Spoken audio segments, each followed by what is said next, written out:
curso gratuito ya Facebook Live y posteriormente en YouTube, ya vamos a subirlo, de herbolaria mexicana.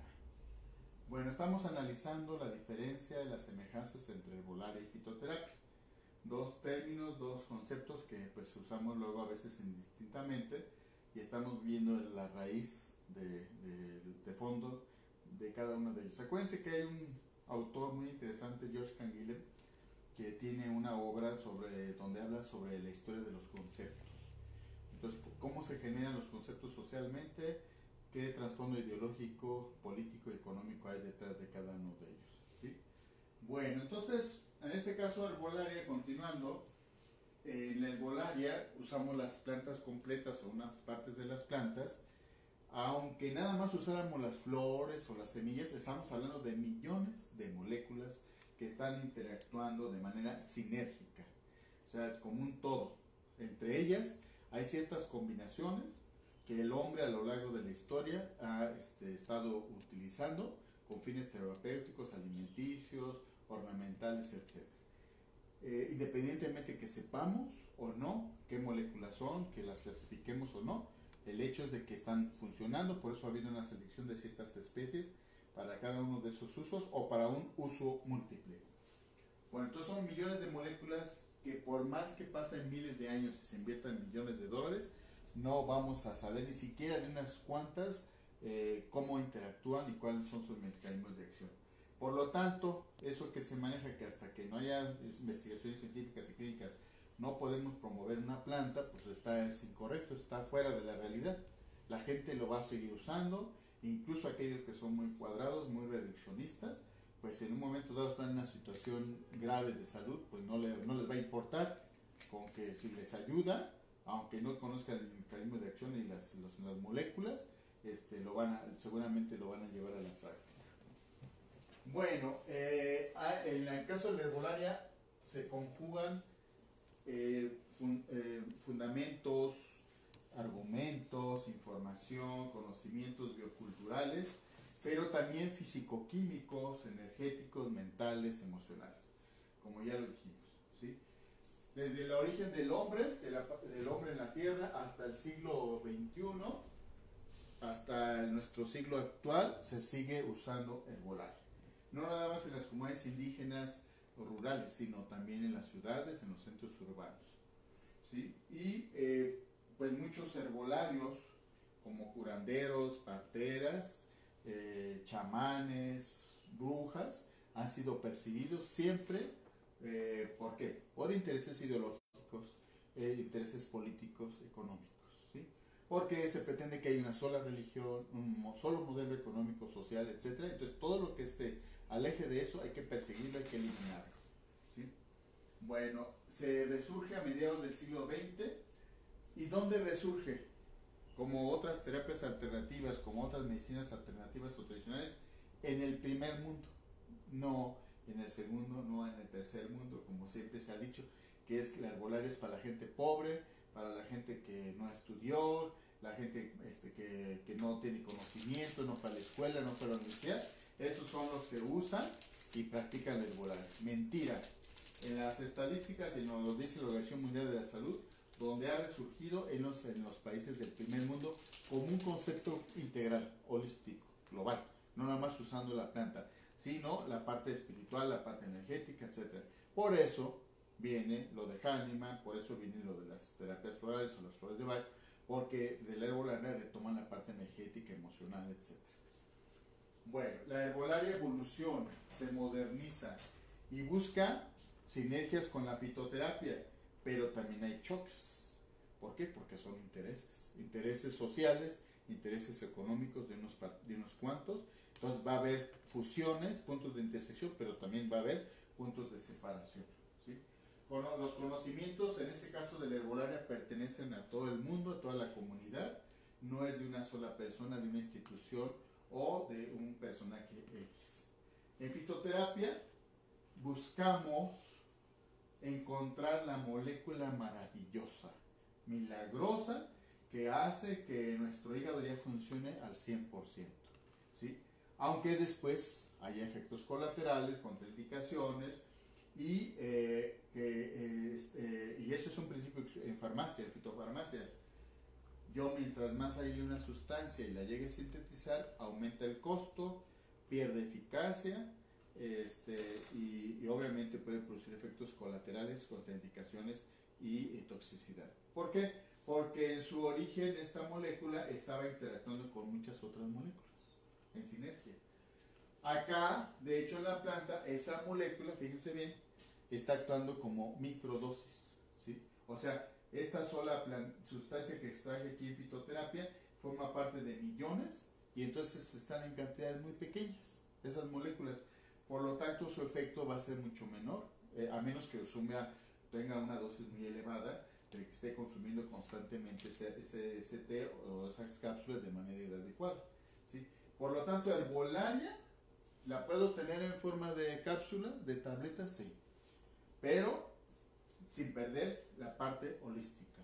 O sea, por comodidad yo puedo ya tener mi té envasado, mis cápsulas, mis tabletas, viene un paciente y le tengo que dar el contexto, tengo que hacer el diagnóstico en el contexto familiar, social, para que yo le explique cómo va a funcionar la planta, ¿sí?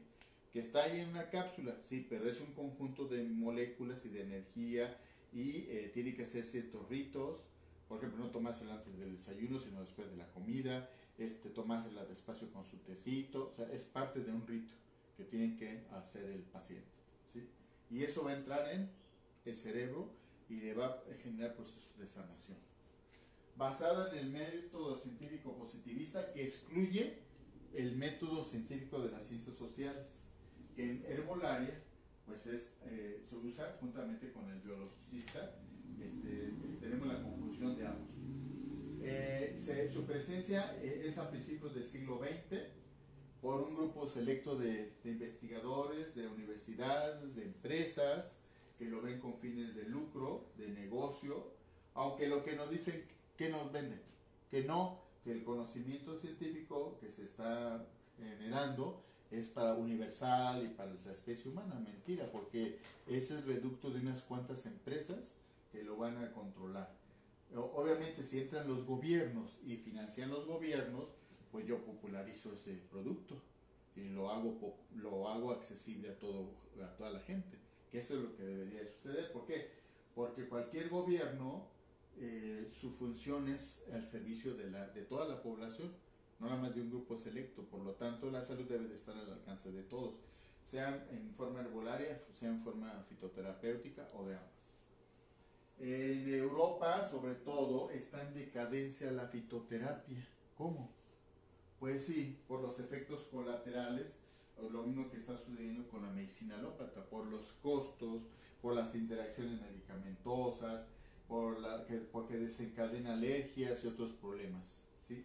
Entonces se está buscando el regreso a la naturaleza, el venir aquí a las pirámides, a América, hacer sus oraciones, ir con chamanes, curanderos, al temazcal, porque es donde se ve qué es lo que puede surtir efecto, ¿sí? O sea, el todo y no la parte, ¿sí?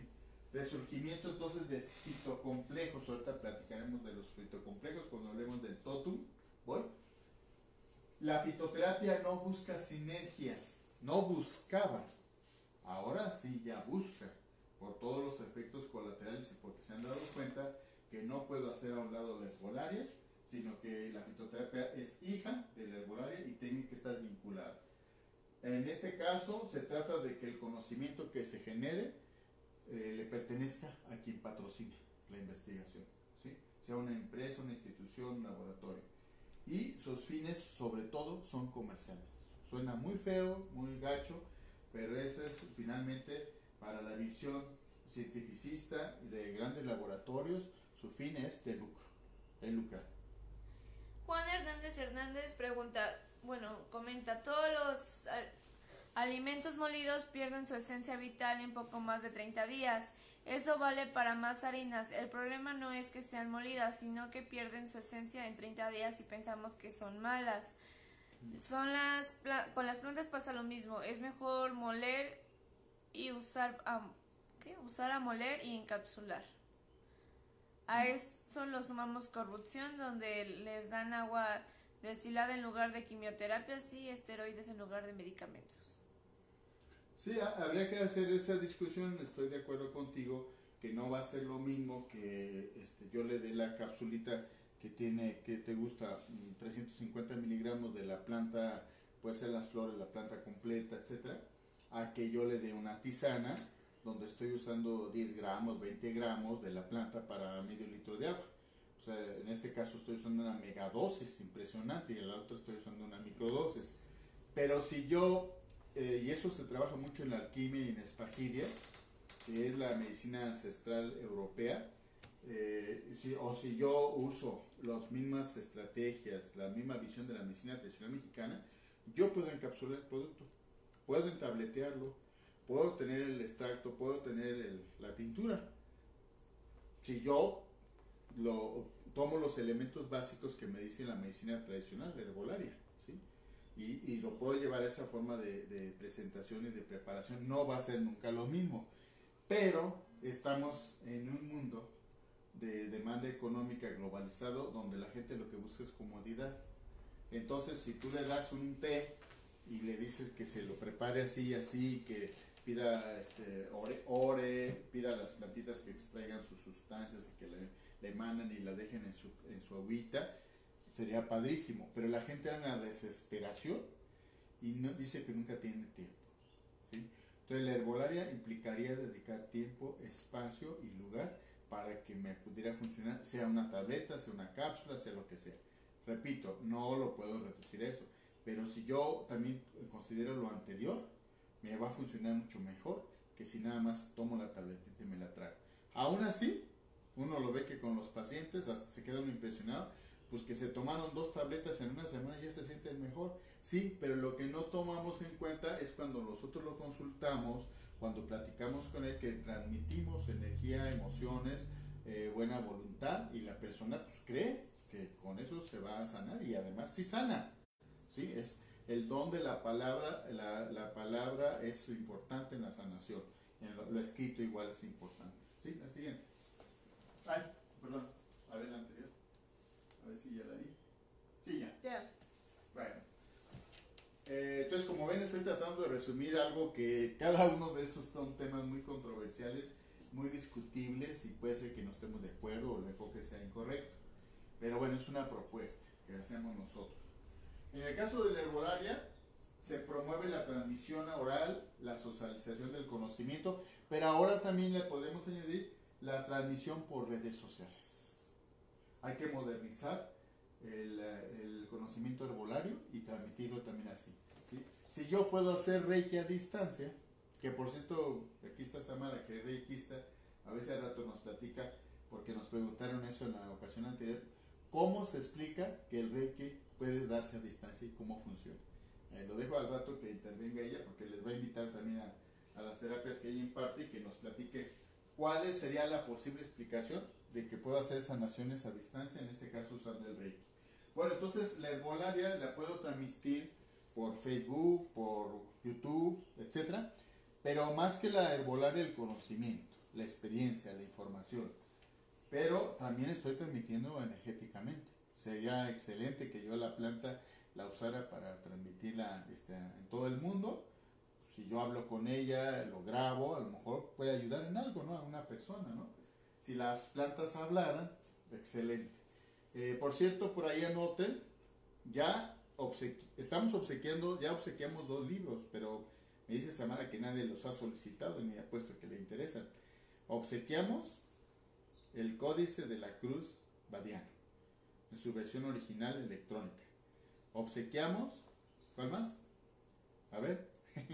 La farmacopea. La farmacopea herbolaria de los Estados Unidos mexicanos, la 2ª edición. Y estamos ahorita invitándoles a que soliciten a herbolaria.distancia, a este correo que está aquí abajo, el libro La vida secreta de las plantas. Un clásico para los que se dedican o no a las plantas, es una novela excelente, es un ensayo, es un libro precioso, donde nos habla de los experimentos que se hicieron desde los años 50, que se siguen haciendo, de comunicación con las plantas, de transmitir emociones, transmitir energía, para que la planta viva, crezca y no se muera cuando alguien fallece, cuando el dueño fallece, ¿sí? Entonces, cómo las plantas nos comunicamos con ellas, cómo les pasamos nuestras energías, o lo que dice la gente, tiene usted buena mano, ¿sí? Entonces, si les interesan esos 3 libros, escriban a samara@herbolaria.distancia@gmail.com. Tiene que llenar una forma de registro. Discúlpenme que sea un trámite medio burocrático, pero nosotros tenemos que tener una evidencia de sus datos. Son datos confidenciales, no los vamos a hacer públicos, y ya tenemos un registro y los damos de alta en nuestros grupos de WhatsApp, en las redes sociales y demás, ¿vale?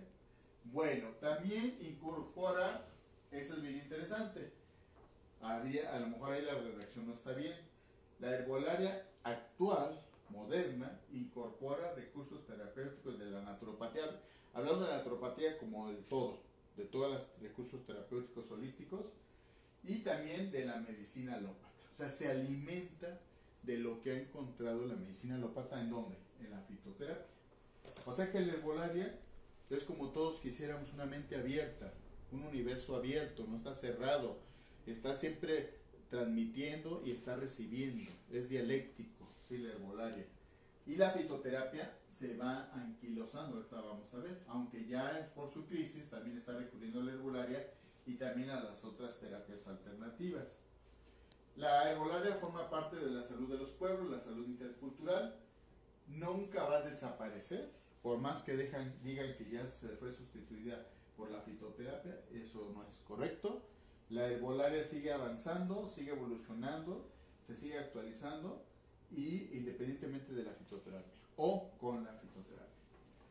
Su ejercicio, si nosotros lo pusiéramos dentro de las políticas de salud del gobierno de México, que ahora pues se quiere que haya honestidad, que no haya despilfarro, corrupción, debería de ser parte de las políticas de salud de nuestro país. Exijámoslo, escribamos, hablemos con los diputados, con los senadores, en las redes sociales, que es urgente que se incorpore a los sistemas de salud, a las políticas nacionales, la herbolaria.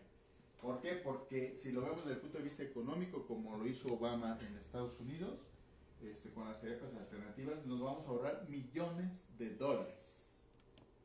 Vamos a sustituir algunos fármacos de síntesis muy caros y con efectos colaterales. Incluso parte de la quimioterapia la podemos sustituir con plantas. En las enfermedades más costosas, que son diabetes y control de peso, obesidad, la herbolaria desempeñaría una función importante como parte de las políticas de gobierno, ¿sí? Entonces, bueno, si realmente queremos ser consecuentes con lo que se dice, ya debe de estar la herbolaria y las medicinas alternativas dentro de las políticas de salud.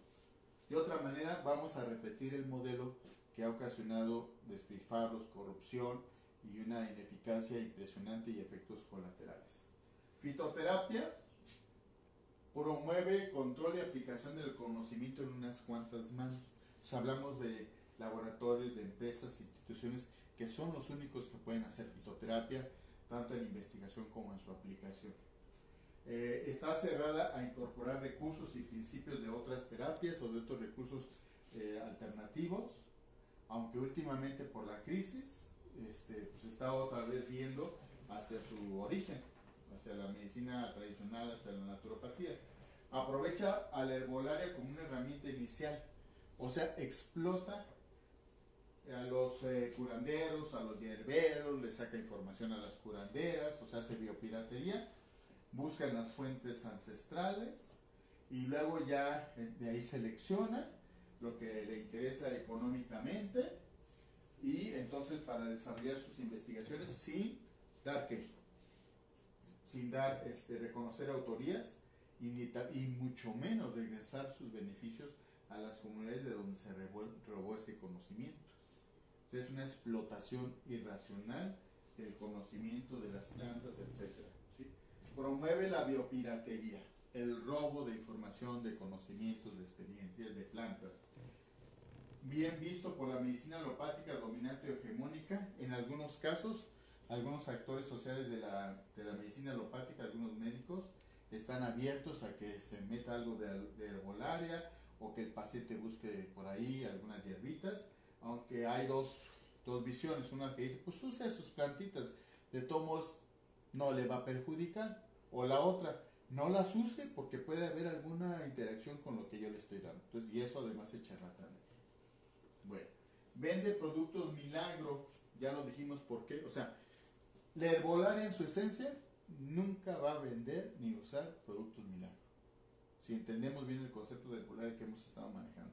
En fitoterapia, en medicina alópata, en lo que se llama naturismo, entre comillas, ahí lo que va a interesar es vender productos milagrosos. Pero eso no es herbolaria, no es medicina tradicional, ni es naturopatía. Sus ganancias son para sus financiadores. La siguiente. Bueno, entremos a este tema muy interesante. Está tomado de un libro, de un documento de la fitoterapia clínica. Fíjense, por lo que yo le estoy diciendo que está entrando en crisis y está empezando a retomar elementos de su madre, de su padre, que es la herbolaria. O sea, este es de un documento de fitoterapia clínica, de ahí lo retomé. Entonces, busquen después en el internet Totum y le ponen adelante salud y van a ver más documentos. Incluso hay una empresa española que está retomando sus productos estos, ¿sí? Que nosotros en la red mexicana de planta medicinal, pues desde hace años siempre lo hemos estado manejando. O sea, el usar el todo y no las partes. Dice, el totum es la ventaja de una multiplicidad de principios activos complementarios. O sea, lo que estamos diciendo, que no puedo reducirlo a un principio activo, una molécula maravillosa, sino que si la medicina tradicional de herbolaria me dice que uso un té de las hojas de muicle para aumentar los glóbulos rojos, pues no voy a aislar la sustancia que produce los glóbulos rojos y luego la voy a empezar a comercializar. Eso me puede llevar 10 años, 20 años y unos costos muy elevados. Mejor en estos momentos, independientemente que se haga la investigación para conocer el mecanismo, dosis en homeopático, ¿para qué? Para aumentar glóbulos rojos. Y uso las hojas, y si me indican que es la parte aérea, pues uso la parte aérea. Entonces usando el todo, no una molécula milagrosa que aumenta los glóbulos rojos, ¿sí? Y aquí dice pues algo que se sabe en herbolaria. En la herbolaria hay herbolaria de microdosis y herbolaria de megadosis. Entonces, si yo sé bien con precisión la dosis que se ha usado desde épocas ancestrales y adecuada a cada paciente, la adapto a cada paciente, pues entonces el efecto que voy a buscar va a ser muy benéfico, ¿sí? Entonces hay un beneficio de sinergia y potencialización, hay una mayor tolerancia, disminución e incluso o ausencia de efectos secundarios. Eso es lo que se llama totum en la fitoterapia clínica. O sea, es lo que les decía hace rato. La fitoterapia ahora está retomando elementos que son parte de la herbolaria, ¿sí? Por todos los efectos colaterales y los costos que implica de inversión. El costo económico es más bajo ante el colapso financiero de los sistemas de seguridad, tanto en los países desarrollados como en vías de desarrollo. Hay una existencia de armonía fisiológica entre los constituyentes y el organismo, o sea, una sinergia. La siguiente. Entonces, fíjense, muy interesante el concepto de totum, o sea, el todo interactuando y no nada más la parte aislada, separada, reducida a una molécula maravillosa.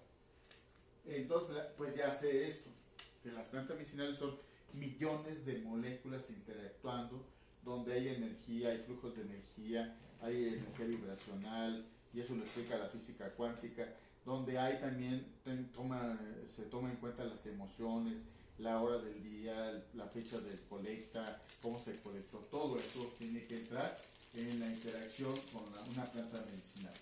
Se toman de manera aislada, tomados de manera aislada, cada principio activo tiene su efecto cada vez más débil. Eso es un principio de farmacia. Si yo aíslo una sustancia va a perder eficacia. Un ejemplo típico, que en otro momento voy a hablar de esa planta, la planta de la Artemisia annua, la planta de la Premio Nobel de Medicina del 2015. Ella la empezó a investigar desde los códices, desde los libros más antiguos en China, o sea, de épocas centenarias, milenarias, los primeros libros que había, y ahí empezó ella a encontrar que la Artemisia annua ya había registros para lo que modernamente se llama la malaria, ¿sí? Y entonces, siguiendo esa misma corriente, porque en China pues tenemos también empresas transnacionales, se busca el principio activo para patentarlo, para generar fármacos, y se encuentra que es la artemisinina, ¿sí?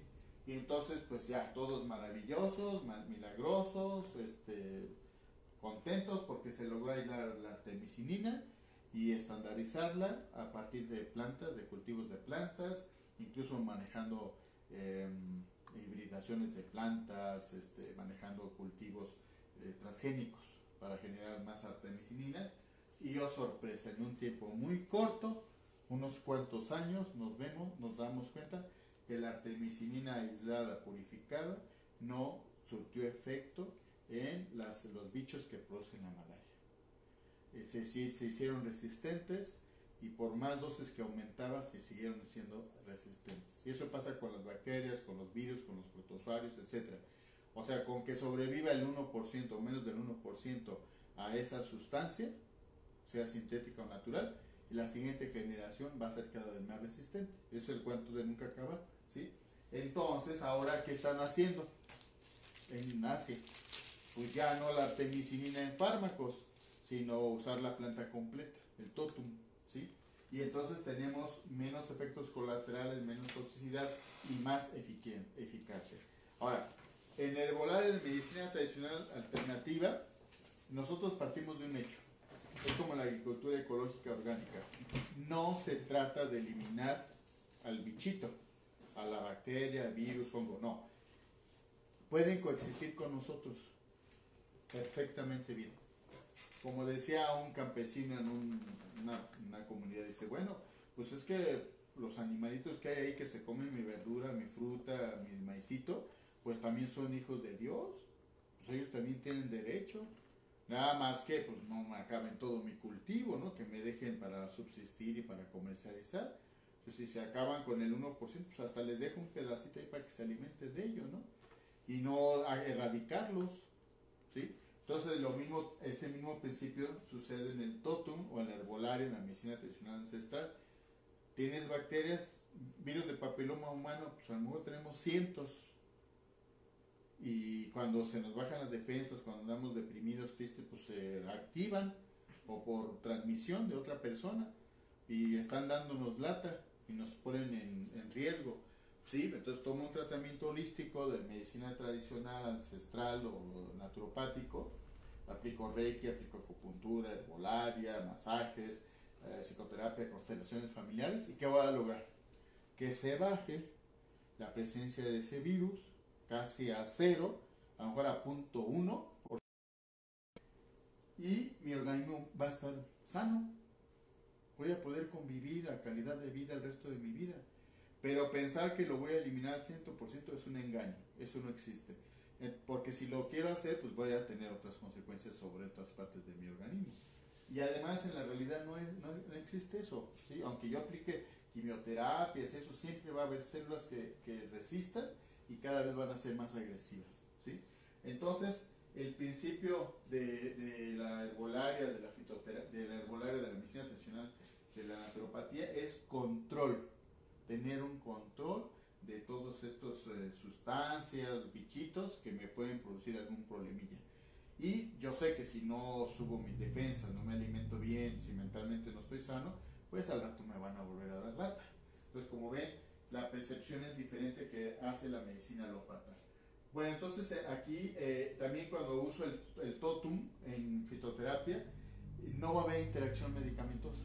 Se van a complementar entre todos ellos, van a hacer sinergia, incluso con los fármacos de síntesis. Algo que todavía falta mucho de investigar, de revisar, porque en la herbolaria antiguamente pues no se usaban fármacos de síntesis.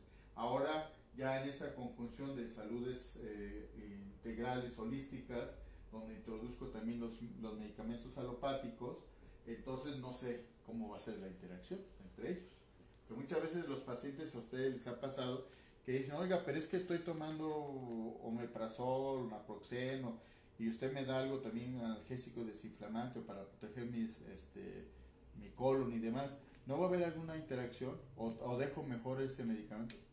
Pues yo tengo responsabilidad de aquí hasta acá. Usted tiene que preguntarle a su médico alópata, o lo ideal es que yo me comunique con él, nos comuniquemos y digamos, ¿sabe qué? Lo va a ir alternando. O usa esto en una dosis y el otro la otra dosis.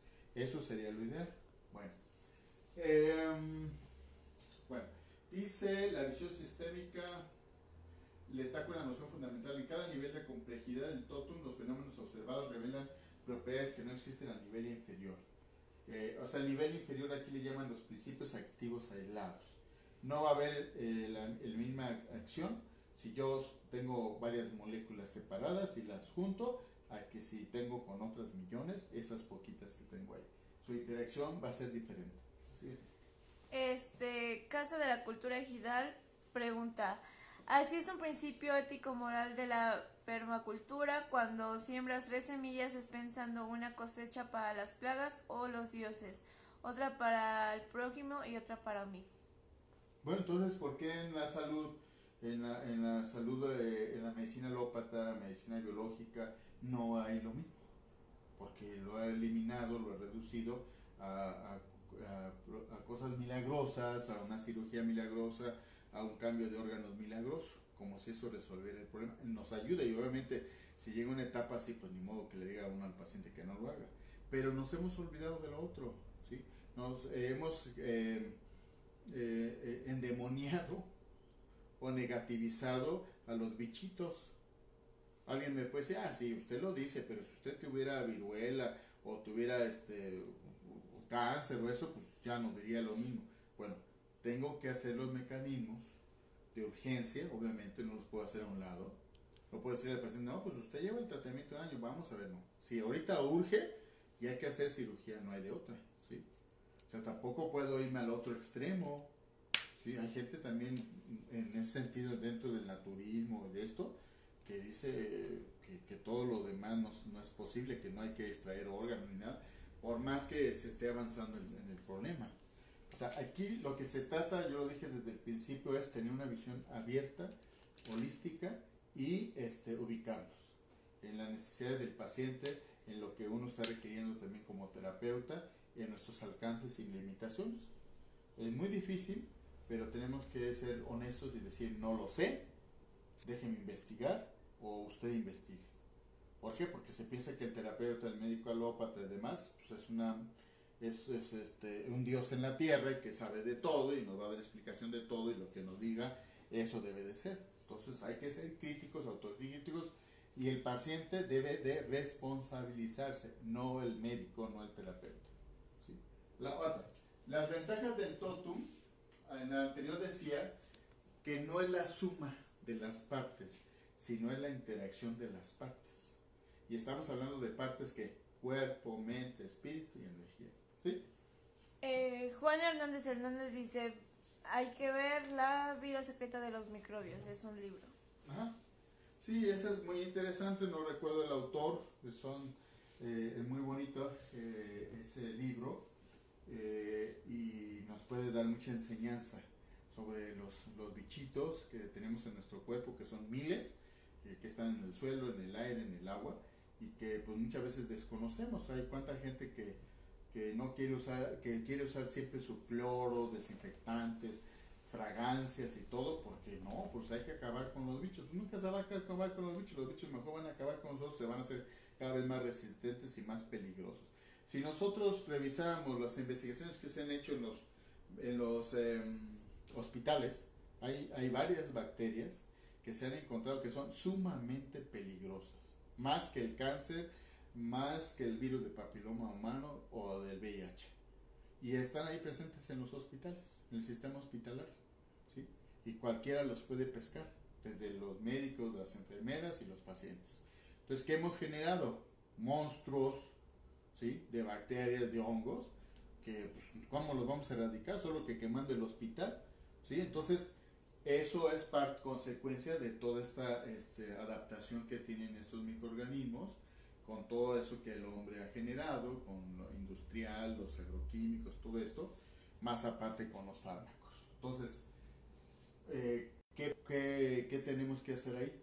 Subir las defensas de la persona, ¿sí? Trabajar la parte emocional, trabajar la parte espiritual con la persona para que esos bichitos no nos causen el efecto y no los pesquemos, ¿sí? Bueno, entonces, dice, esto es bien interesante, porque ahorita lo vamos a ver en otra presentación. es parte del temario, aunque sea una visión muy general. ¿Qué forma galénica o qué forma de preparación tengo que darle al paciente o generar para comercializarlo? Yo decía hace rato, bueno, si en medicina tradicional, por decir algo, el ginseng en China se ha usado como un tónico, un estimulante, un adaptógeno, se considera una planta que nos transmite su longevidad, su fuerza, su energía, etcétera. O sea, en la percepción china y también ya pues aquí en América que se ha incorporado. ¿Qué tiene que ver con que yo haga un shampoo de ginseng?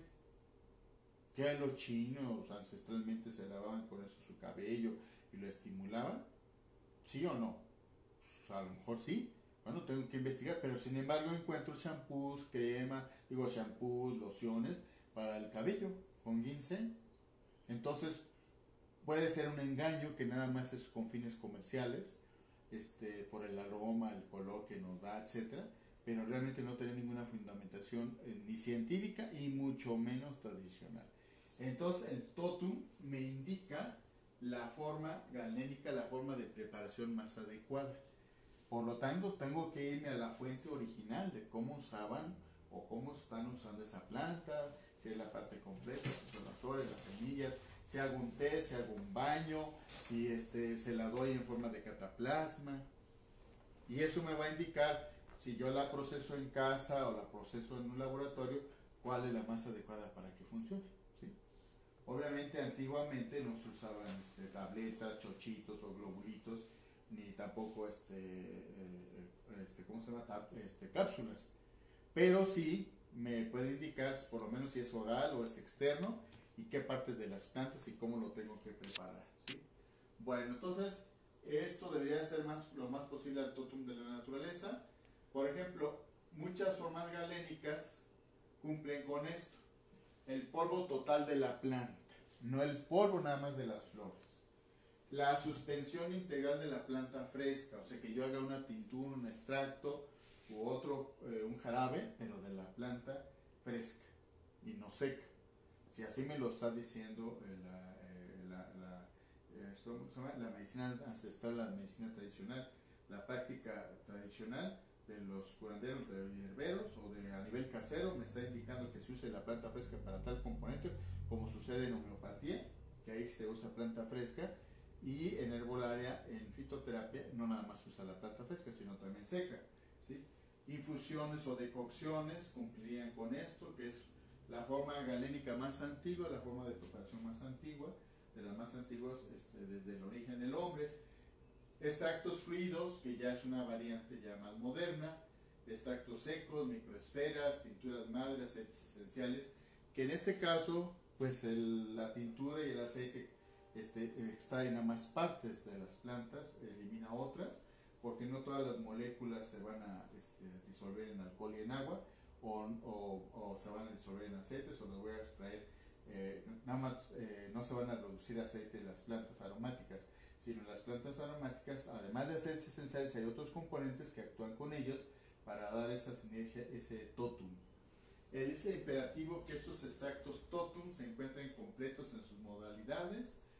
Y otra vez más, como ya lo hemos repetido, yo tengo que conocer la planta a profundidad.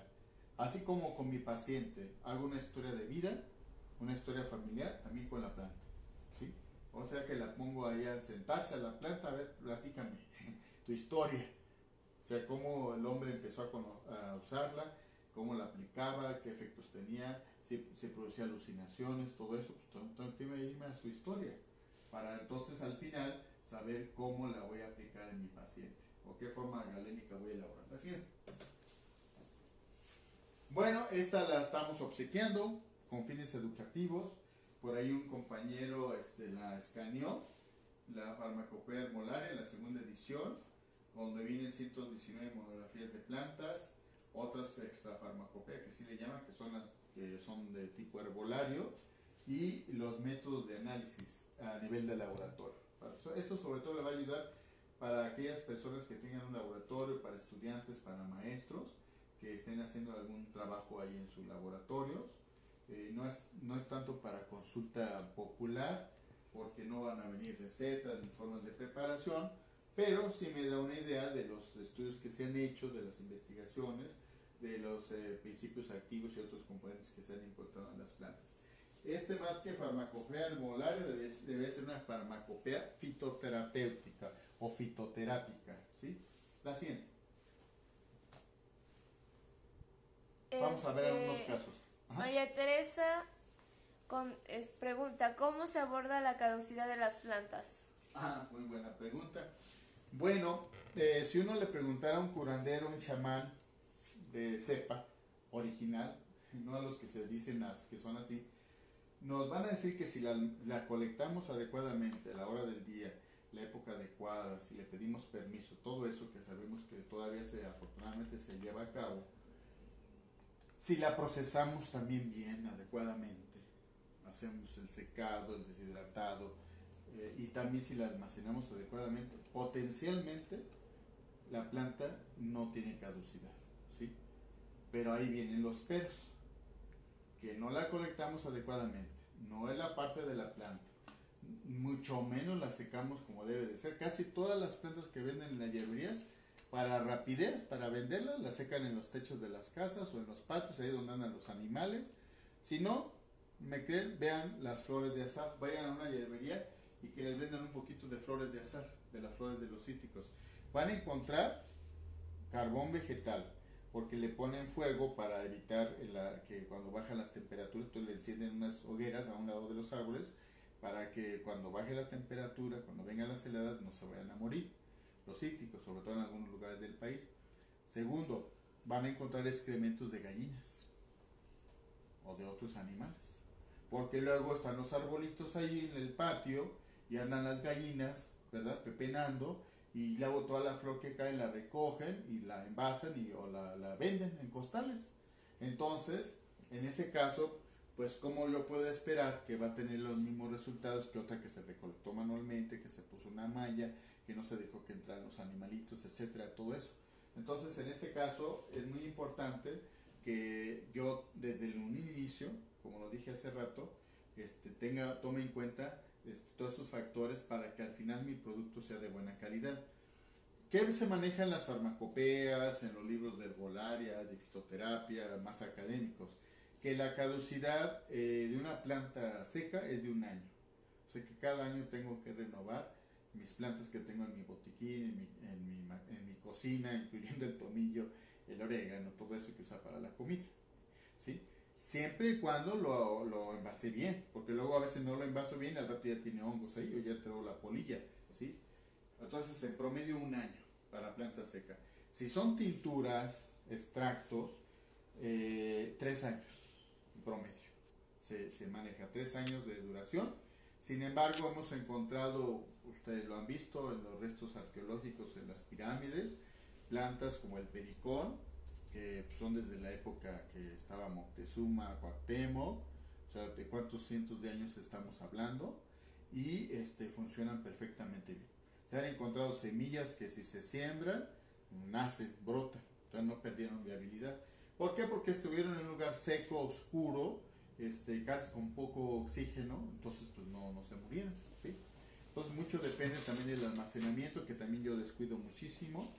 Si es un aceite macerado, pues me puede durar hasta 3 años. Si tiene sustancias antioxidantes o le añadí algún antioxidante natural.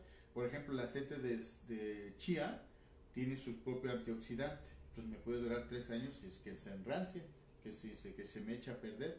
Pero un aceite de linaza no tiene su antioxidante y entonces en 1 año se puede echar a perder y puede ser incluso tóxico, ¿sí? Entonces tengo que ver caso por caso. En otro curso que hablemos de colecta de plantas, de almacenamiento, de preparación, ya les podemos dar más información al respecto, ¿sí? Y ahorita voy a poner una presentación que hice al respecto de manera muy general.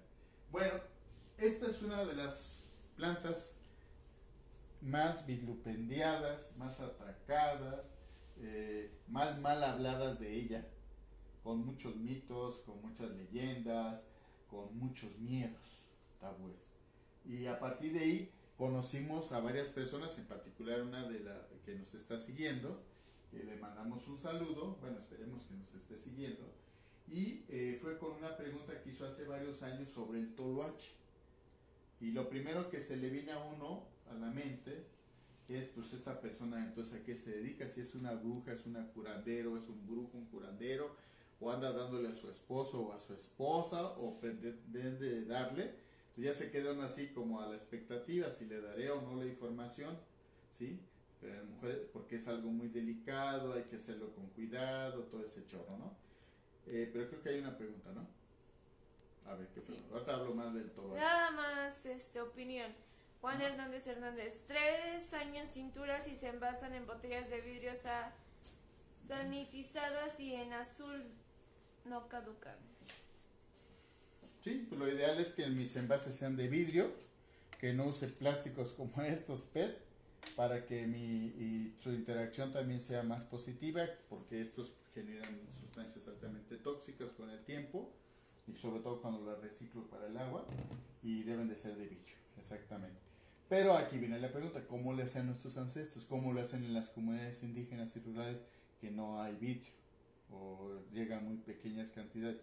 Pues lamentablemente las ponen en plásticos, pero antiguamente era en barro, en ollas de barro, herméticas, ¿sí? Entonces el barro sin plomo también me puede ayudar como un almacenamiento para mis plantas, para mis extractos, mis tinturas y todo eso.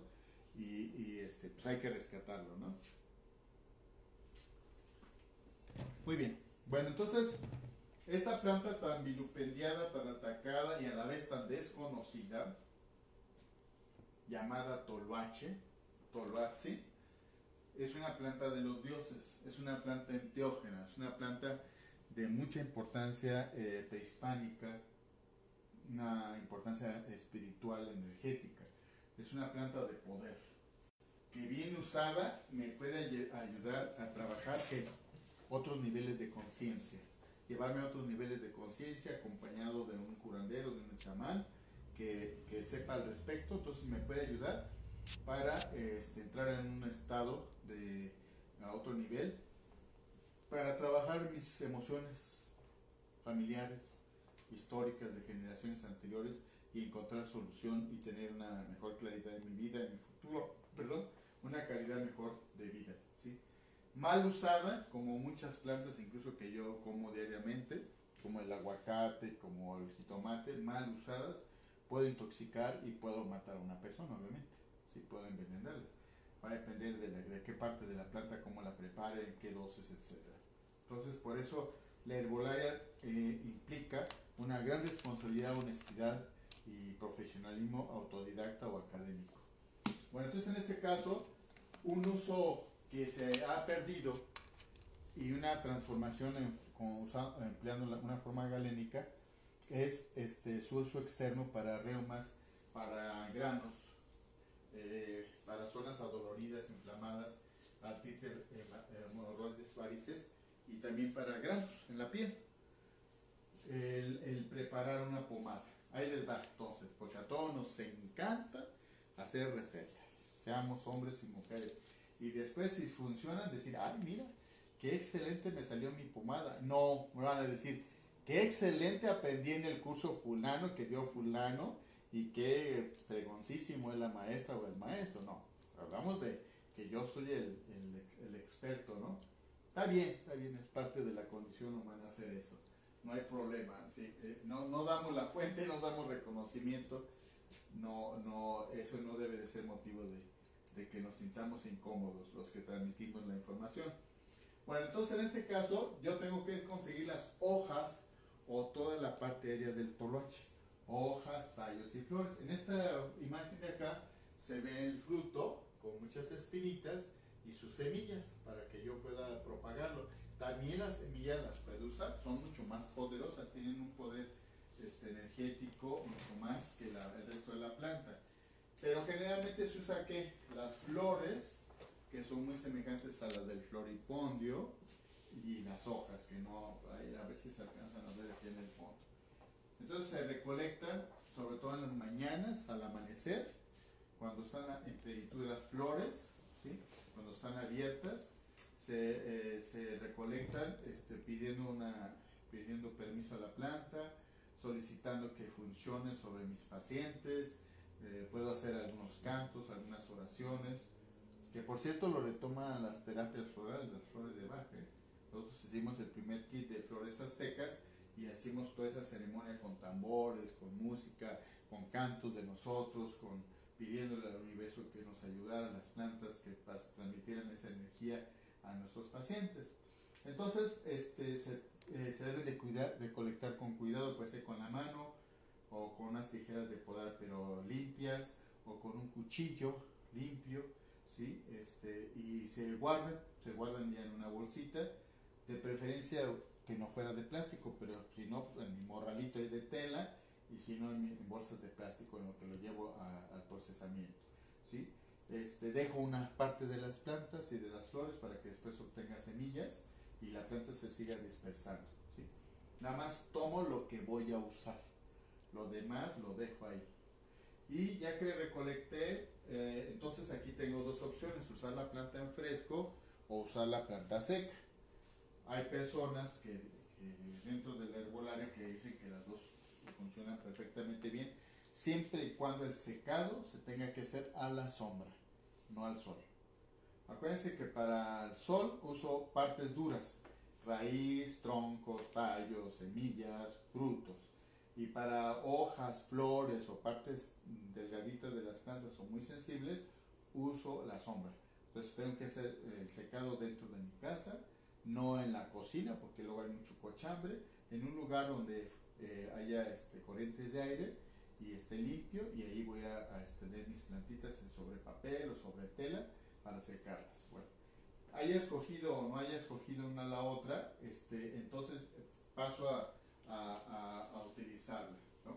Entonces se muele generalmente una cucharada sopera, se agarra ya la troceo finamente para secarla y para usarla en fresco, y de ahí tomo un puño, lo que viene siendo el equivalente a una o dos cucharadas soperas. En este caso, la fuente nos está indicando, el curandero, que se usan las semillas, una cucharada sopera de semillas, y se trocean 4 hojas frescas o secas, ¿sí? Así es la receta, así nos la dieron, ¿sí? Se va a moler una cucharada sopera de semillas en un molcajete, ¿sí? O en la licuadora, nada más que después la tengo que lavar muy bien. Ya que las molí, no van a quedar polvo, pero sí van a quedar troceditas, más pequeñas las semillitas disgregadas, medio molitas, y a eso le voy a añadir 4 hojas frescas o secas del toloache, ¿sí? Los troceo muy bien, finamente, y luego pongo por otro lado a medio litro de aceite vegetal o de manteca limpia, porque ahora también ya la manteca es muy sucia. Y puedo usar aceite vegetal o cualquier manteca animal, en este caso de cerdo, muy limpia, y las pongo en baño María, ¿sí? Ya que empezó a hervir el agua en baño María, le añado, ya le añadí el aceite, y entonces añado las semillas y las hojas, y lo voy a dejar 30 minutos. No es necesario que tape el recipiente. El aceite nunca va a hervir, nada más se va a calentar, entonces no es necesario taparlo. Lo dejo 30 minutos, lo estoy moviendo de vez en vez, ¿sí? Cuelo, y lo que colé, ¿qué hago? Ya el aceite que colé lo puedo usar como aceite para lo mismo, porque digo aquí, zonas adoloridas, inflamadas, reumas, artritis, reumatoides, varices, o cuando le salen granos en las piernas, en los pies, etc. Si quiero hacer la pomada, entonces el aceite lo regreso a baño María, ese que ya colé, y le añado de 100 a 250 gramos de cera de abeja, que sea cera de abeja, y yo voy a saber si es cera de abeja porque es muy dura, parece una piedra. Si está medio reblandecida, lo más seguro es que le pusieron parafina, entonces tiene parte sintética y parte natural. Ya la trocé antes la cera de abeja, se la añado ahí al baño María donde está el aceite, dejo que se disuelva, y una vez que está disuelta, ya la vacío a unos tarritos, pueden ser de plástico, pueden ser recipientes de vidrio reciclados, ¿sí? Dejo que se enfríe, ya se va a cuajar, se va a poner semiblanda, y entonces ya etiqueto y tapo, y si hice todo bien mi proceso, me va a durar hasta 3 años o más esa pomada. y la voy a aplicar en masajes circulares que nos enseñó una compañera masoterapeuta, que debe ser contra las manecillas del reloj. Si ustedes tienen la otra idea de que debe ser a favor de las manecillas del reloj, no hay problema. La experiencia de ustedes es lo importante, o de quien les haya enseñado, y ya se aplica en las tardes y en las noches. Es una planta caliente, aunque en la naturaleza se considera como fresca. Las hojas frescas pueden bajar por eso también la inflamación, pero si ya le añadí el aceite y le añadí la cera, la voy a hacer caliente. Entonces por eso es bien importante, porque muchas veces dicen, no, eso es una planta fresca, es para problemas de enfriamiento. Ah, sí, pero yo la voy a procesar, entonces ya no va a ser netamente fresca, ¿sí? Para problemas de frialdad. En este caso, entonces yo la voy a aplicar en zonas adoloridas, donde tuve golpes, donde tuve un traumatismo, donde hay inflamación, hinchazón, para dolores reumáticos y artríticos, así como para hemorroides, ¿sí? También para varices, para ayudar en la circulación. En este caso, para varices, acuérdense que el masaje se debe de hacer del tobillo hacia la rodilla y la persona recostada. Y para hemorroides en pequeñas cantidades, vía rectal, en las noches antes de dormir, me puedo poner un trapito o una papel para que no vaya a manchar ni la sábana ni la ropa interior, ¿sí? ¿Quién preguntó? Una hora. Una hora. Híjole, ya se nos fue otra hora rápida. A ver, vamos a ver qué nos depara la siguiente lámina. Oh, el ajenjo, el estafiate. Bueno, pues de esa platicaremos en un ratito.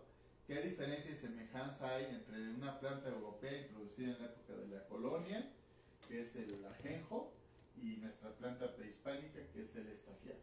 ¿Sale? Ahorita, entonces en unos 5 minutos estamos otra vez por acá. Pregunten, comenten, critiquen, por favor. Díganme si se está escuchando bien o no.